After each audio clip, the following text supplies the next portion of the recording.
Hey folks, I'm Gene Delasala, president of Audioholics, and today I thought it'd be a good idea to answer some questions. So what I did was I put together some Facebook and YouTube questions that we've received over the last couple of weeks and put forth some answers. So basically the focus of this Q&A session is going to be on setup and equipment advice for home theater.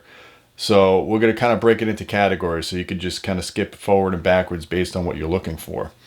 So anyways, the first question comes from a Jose, and the topic on this is bad sound on movies and surround speaker recommendations. So Jose writes, hey guys, I have two questions. I got a Yamaha RXA 1060, which is an AV receiver, a good choice, with some DefTech 960 towers and a 940 center. Sounds amazing when I'm listening to Sirius XM. I have done manual EQ, but movies sound horrible. Now that's kind of odd because XM radio to me sounds pretty horrible in itself. It's very compressed. So for the first part of this question here, I'm going to say that there's something going on with your setup. So I would say first verify you have your AV receiver is properly calibrated. You know, your channel levels, your delays, your bass management. We have a lot of videos and articles on that. You can kind of look down at the related links, so you can look at our editorial site as well and get some advice on that. Next, make sure you have selected high resolution Dolby True HD, DTS HD surround sound on your Blu-ray disc.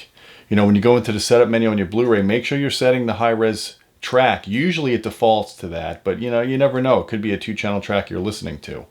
The other thing is in your setup of your Blu-ray player, make sure you have it set for bitstream output and make sure secondary audio is off, because if secondary audio is not off, you could be getting like a mix of just 2-channel audio with whatever special effects are on the DVD or Blu-ray. So check your settings, guys. Check your Blu-ray player settings. That's step one.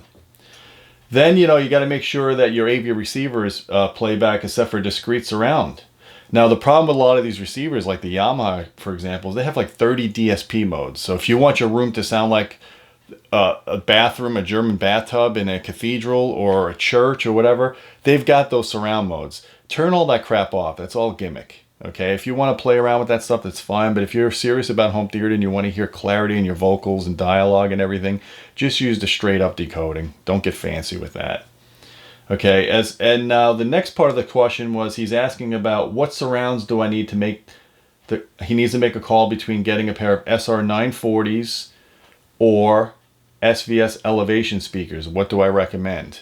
Well, those are both great choices, but in your situation, since you're using all DefTech speakers already, why not stick with the same brand? You know, why not use the same speakers, from the same series, especially because you'll get the best tonal match between speakers, and aesthetically it looks better. So you don't want to have like a Frankenstein system.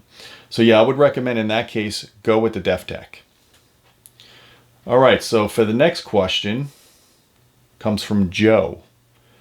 I have a question I hope you guys can help me with. My theater room is not an ideal space, primarily because I don't have a back wall.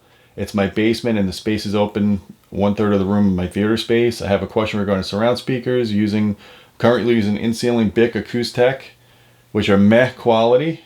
Not much what I expect from in-walls, but I went this route for aesthetics. I have some Klipsch RS3 surrounds to match my front 3, but I'm not sure if they would perform well given that I don't have a back wall for the surround speakers to reflect and achieve an immersive effect. What's your opinion on using a bipolar RS3? Would it perform better than an in-ceiling since I don't have a back wall?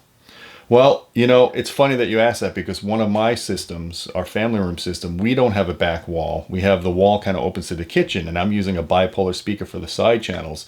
It works fantastic. And the reason for that is you're still getting reflections off the side walls. You're still getting reflections in the room in general. And that sound is getting dispersed and diffused, which is what you want. Now, I always say it's usually a better idea to wall mount the surround speaker slightly above seated ear level than it is to use an in-ceiling speaker alternative. Bipolar speakers work very well as a side channel, like I said, I do in my own room, even if you don't have the back wall. You'll still get plenty of reinforcement and reflections from those side walls. So I would definitely go with that and reserve the in-ceiling speakers if you're going to do Atmos. You know, if you're going to do high channels, use the speakers for that. Use the in-ceiling speakers for that. They do a great job for that. So the next question is about cables. We love answering questions about cables. This one comes from you, Paul. Hi, can you please tell me the difference between optical and coaxial interconnects? Well, okay, optical cable or toslink is a digital interconnect that transmits data in the form of light, whereas a coaxial cable transmits digital signal electrically. So they're pretty much, when it gets to the receiver, it's pretty much equivalent. You could use one or the other. Both methods are great. If you're just using non-high-res audio like Dolby Digital and DTS, great. But if you really want to do the newer stuff like True HD, DTS HD, Atmos, you're going to need to use HDMI. So if you are choosing a coaxial cable, it's a good idea to use a 75 ohm shielded cable, especially if it's a long run. You know, look for that on the box. Make sure the characteristic impedance of the cable is 75 ohms. You can't just use the cheap OEM RCA cables. I mean, they may work for like a couple of feet, but if you start making long runs in that, you're going to get impedance mismatches. It can cause signal dropout, or you can get interference if it's not shielded if you have a bunch of cables running in parallel with it. So just be careful with that. And toslink, you know, toslink is toslink. As long as it makes a good firm connection, you can run that thing for hundreds of feet without any loss or problems. So the next topic is high dollar AV equipment, if it's worth it. Comes from a fellow named Jason. Need an unbiased opinion on amplification, please. I wandered into a Magnolia while I was at Best Buy the other day. I had an open box special on a pair of Sonos Fibers Olympia 1s. I fell for the old 50% off retail trick. Hey, I mean, that's still a pretty good deal. Thought it was a half suggested retail, still a sizable chunk of cash. I'm not rich by any means. I'm left with a sense of buyer's remorse. I could have bought a decent pair of floor standers with the amount instead of the bookshelf. I'm not rich. Again, I could have matched a 5.1 system. Now the salesman's basically telling him he needs to get a very high-end Macintosh amp to get the most out of the speakers. Is this what he really recommend? You know, I hate when you get I hate when you get the salespeople that are snobby and they think that money always dictates performance, because as we've always said in the past, that's not always the case. It's definitely not the case with cables, because cables are all about aesthetics. It's not so much the case with speakers, although speakers could be kind of all over the map. You do have to spend a certain amount to get a decent quality speaker. So don't be fooled by that trick that price doesn't matter on speakers, because it does. But with electronics, you know, you do start seeing the law of diminishing returns as you start spending more and more money. So, you know, what I would suggest is get yourself some solid amplification that you could afford. Don't change the speakers if you already like them. If you think they're good, then stick with them. Maybe get a matching center channel and go with a lower end speaker for the surrounds. You know, as for amplification, you could get really high quality amplifier for pennies on the dollar. You look at brands like Outlaw, Emotiva, or even Monoprice now, which basically use ATI amplifier modules. You're talking about very high quality amplification for very affordable pricing. And then you could use an AV receiver as a preamp, as long as it has preamp outputs, and you could put these higher power amplifiers on them. You get great sound. You don't have to go and spend 10 grand on a Macintosh amp just because it has the fancy dials on it and it looks blue. So I wouldn't suggest that you do that. Now, if you're a big Mac fan and you got the money, go for it. But if you're on a shoestring budget, look at these alternatives that we're talking about. I think you'll get a lot of bang for your buck. So the next question is about HDMI noise, and it comes from Jacob. Hi, occasionally I get a loud pop noise when watching a Blu-ray through HDMI on my Integra.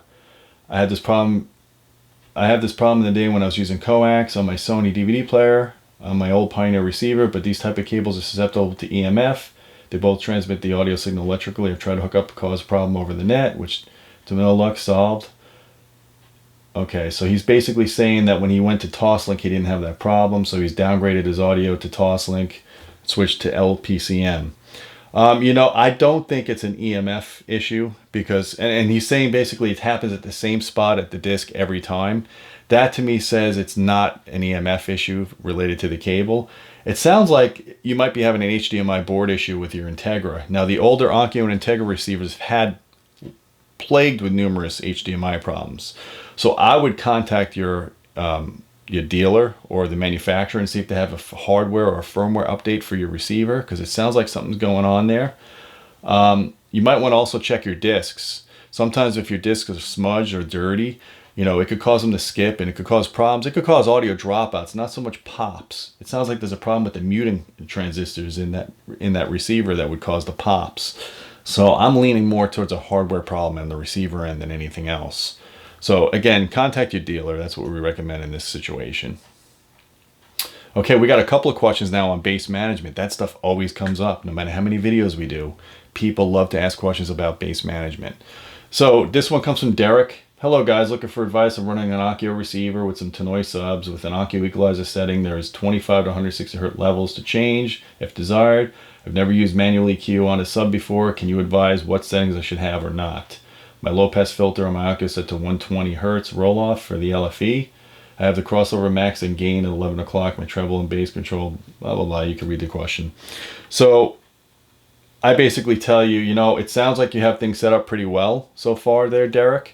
I'd still use an 80 Hz crossover for the low pass and high pass filters. And if your receiver has a separate 120 Hz setting for the LFE, then set it to 120 Hz because that's the maximum bandwidth of the LFE channel. As for manual EQ, the only way to know how to properly adjust your manual EQ is to take in-room measurements before and after. So you got to do that at the listening position, usually 1 or 2 money seats. You got to measure it and see if there's big bumps in the response for the bass. Then you can kind of flatten that out with EQ. If you're running multi-sub, then that effectiveness of that EQ widens to more than 1 seat. So it sounds like you're using 2 subs, you're in the right track. I would focus on your subwoofer placement, follow our guidelines on where to place the subs in your room, get all that smoothed out, get your delays set right, get your level set right, and then go in with manual EQ and use a measurement device like REW and measure and see where the problematic areas are and then EQ that accordingly. Now the next one is from Brian. On the back of my subwoofer, I have a crossover frequency knob. What would you say it is a usual setting to leave this at? The subwoofer is Acoustic. Well, you know, if you're using an AV receiver with bass management, we recommend either setting that crossover frequency all the way to max, which would be the 160, 180 Hertz, whatever the max setting is, or disabling it. Some subwoofers allow you to disable the low pass filter built into the sub. You really typically don't want to cascade 2 crossovers, the crossover from your receiver and the crossover from your subwoofer, because you can get really undesirable effects. If they're within 10 Hertz of each other, you'll get what's called a lot of ripple, and it will just cause frequency peaking or it will cause cancellations. You just don't want to do that. So if you're using a receiver, set it to max. If you're just using the preamp output of your 2-channel integrated amp or just stereo receiver, then you're going to use the bass management of the subwoofer and probably set it for 80 Hertz. But it sounds like you're doing home theater, so just set it to max.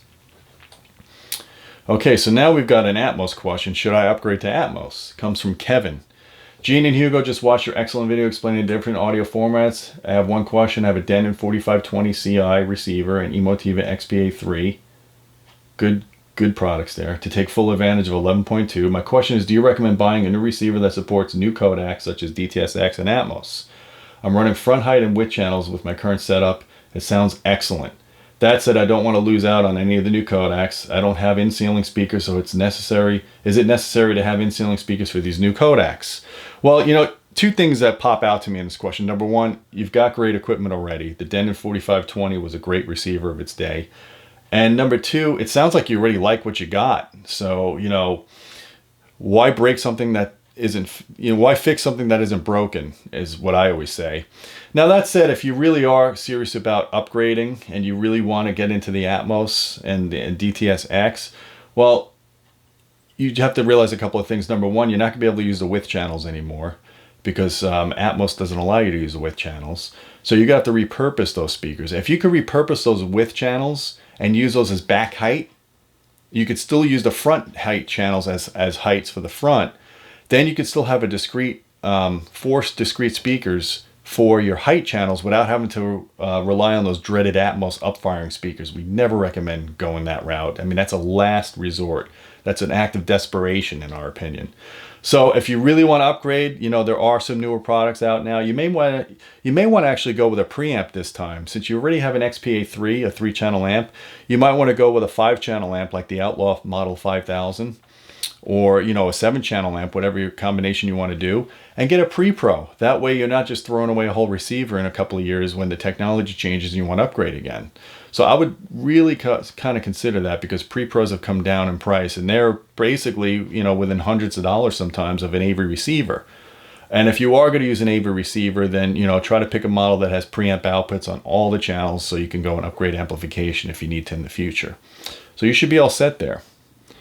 And the next question is on Yamaha pre-outs. Hey guys, love the podcast, big fan. I'm looking at a 2.1 receiver like the Yamaha AS801, but I would like the option of adding more power later on, and I don't think you could do that with that model. Let me know. Well, number one, that's not a receiver. It's actually an integrated amp, so it does not have an FM tuner or AM tuner. But it's basically the same thing as a receiver without the tuner. And yes, you're correct. It does not have preamp output, so you can't upgrade the amplification of that model.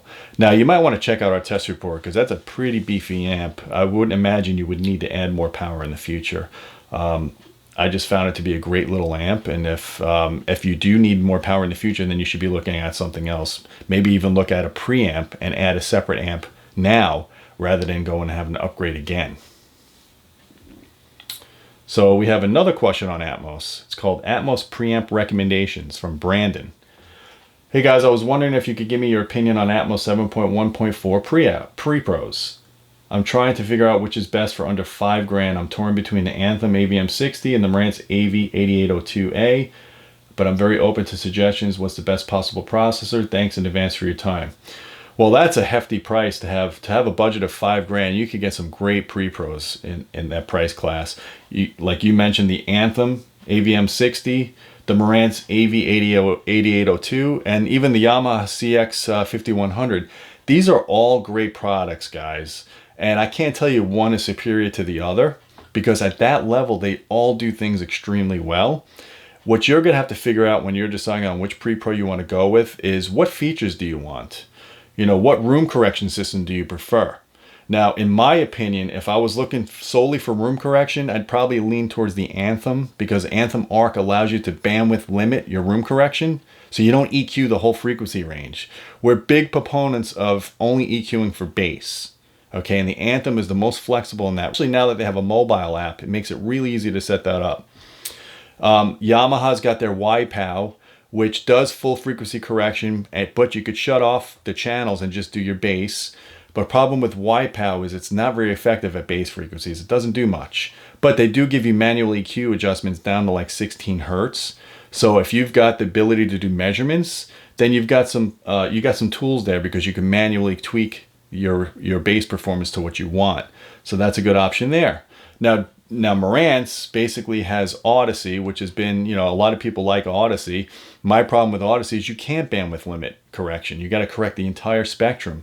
And there's no manual EQ adjustability really in that, unless you get their Pro version, which is kind of, you know, that's a little harder to use sometimes for people. So, you know, it depends on what room correction you prefer. That's one option to look at. The other option is looking at streaming, because everybody has their own method of streaming. Now, Anthem does DTS Play-Fi, and Marantz has their Hios from Denon, and Yamaha has MusicCast. So those are all really cool options to have, guys, especially if you want to stream audio throughout your house and you want to pull it from your hard drive or from your mobile devices, whatever. So really, that's the way to look. I mean, these are all great products. You can't go wrong with any of them. So good luck with that. Okay, now we have another question on in-wall, in-ceiling, and up-firing speakers. Are they bad? This comes from PM Performance. Just curious on something. Watching some of the Audioholics videos, you mentioned you are opposed to in-wall and in-ceiling speakers. Have you mentioned deciduous and up-firing speakers, which I agree is gimmicky in my opinion as a novice, and more pro discrete speakers on the ceiling? I am confused now though. Were your prior comments more about built-in cheesy ceiling speakers, or are they for a solution like a bookshelf speaker to be attached to the ceiling that has its own dedicated enclosure, or are you conflicting prior viewpoints? Okay, first of all, we are not against in-wall speakers. Never have been, okay? We're not even opposed to in-ceiling speakers, because they could be an effective solution for your height channels, and they could be an effective solution for a back channel if you can't put a speaker on the wall. Now, in fact, in-wall speakers properly installed and placed at seated ear level position can be a viable alternative as to front LCR box speakers if you don't have floor space. We don't recommend in-ceiling speakers as LCRs, as the ratio of direct and reflected sound and poor off-axis response at the listening area makes them a bad option for serious music playback. And we never recommend up-firing speakers. In our opinion, they're gimmicky. They offer too much compromise. Not only do they muddy up the sound of the speaker that they're on top of, but they offer a very narrow sweet spot, and if you put a listener too close to an up-firing speaker, you're going to localize it. It's just the laws of physics. Speakers don't operate like a flashlight. Okay, they're going to still spread sound around even if you try to control the directivity of them. So again, we are pro in-wall speakers if done right. If you've got back boxes and you place them ear level, they could be great front LCRs. In fact, even put them behind screens and you won't even see any speakers in your room at all. They're great for side channels. They're great for in-wall speakers for the back channels, whatever you want to do. In-walls are great. In-ceiling speakers are great for height channels or for an alternative to surround speakers if you have no choice. Up-firing, no guys, no bouncy house. So please, no bouncy house speakers and you'll be all A-okay. All right, let's see what's next. You know what? I think that's it, guys. I think we're going to cut this video and we'll do another round of questions in a month or so. Why don't you do us a favor? Submit some more questions in this thread of stuff you'd like to see me answer, and I'd be happy to go and revisit and do another video. So if you like this video, please thumb it up, share it, share the wealth, share the knowledge. Don't be shy. And then, guys, until next time, keep listening.